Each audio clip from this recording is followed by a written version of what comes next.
Whenever you make a sound in a normal room, it echoes back. It's a law of physics. But there is a psychological version of this law that governs the very core of our identity.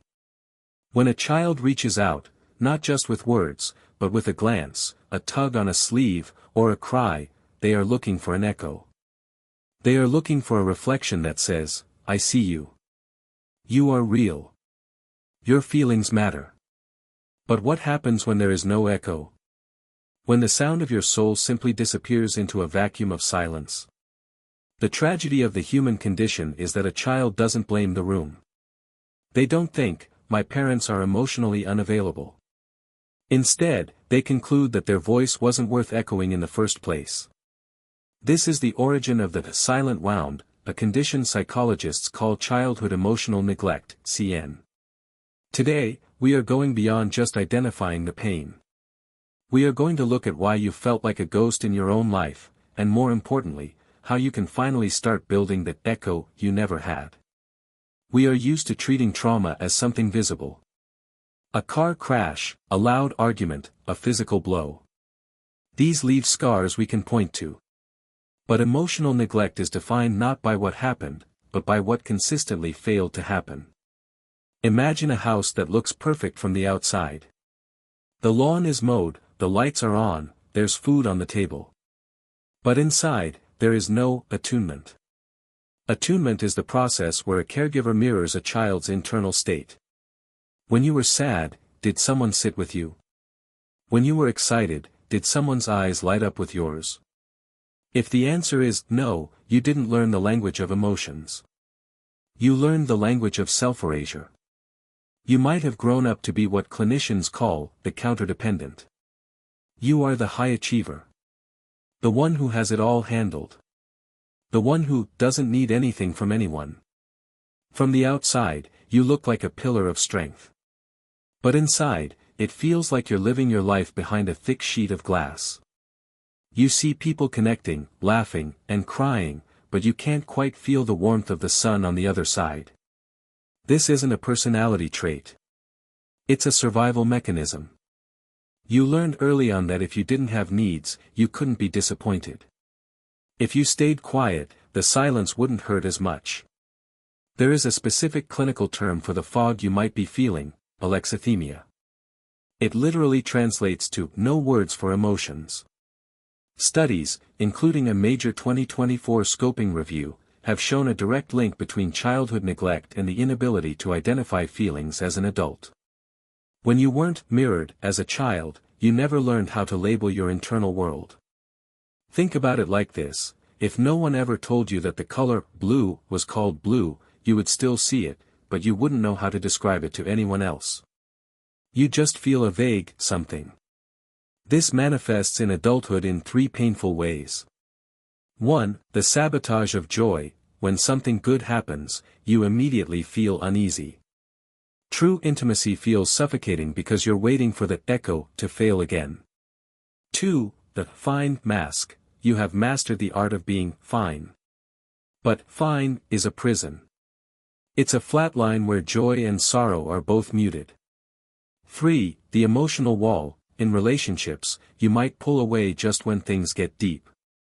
It's not that you don't care, it's that your nervous system is screaming that being seen is dangerous.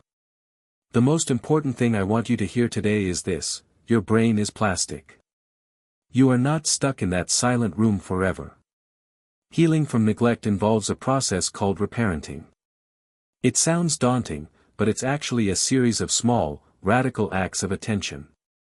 Step 1, the emotional roll call. Since you weren't taught to identify feelings, you have to go back to the basics. Set an alarm on your phone for 3 times a day. When it goes off, don't ask, how am I feeling? That's too hard.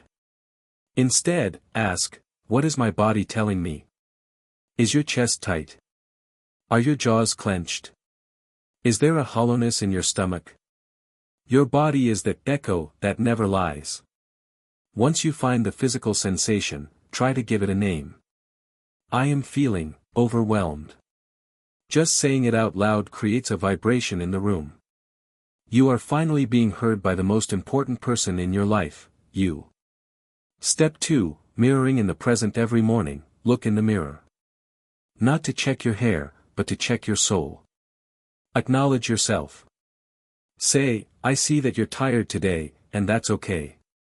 We're going to get through this. This sounds simple, but you are literally rewiring your neural pathways to provide the validation you missed out on decades ago. Step 3, breaking the fine default. The next time someone asks how you are, challenge yourself. Instead of the default, I'm good, try a micro-truth. You could say, I'm a bit stressed today, actually. This is an act of courage.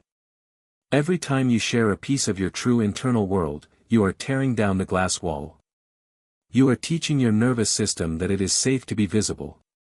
Healing isn't just about moving forward, it's about looking back and mourning. How do you mourn something that never happened? You mourn the hugs you didn't get.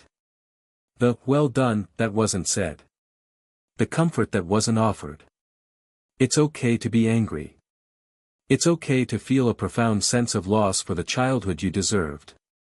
But remember, your coping mechanisms, the silence, the overachieving, the self-reliance, weren't mistakes. They were solutions. They were the smartest, bravest tools a small child could use to survive a difficult situation. You should be proud of that child. But you can also tell that child, you can put the tools down now. We are safe. We can speak now. If you have spent your life feeling like your voice doesn't matter, I want you to pay very close attention to this moment.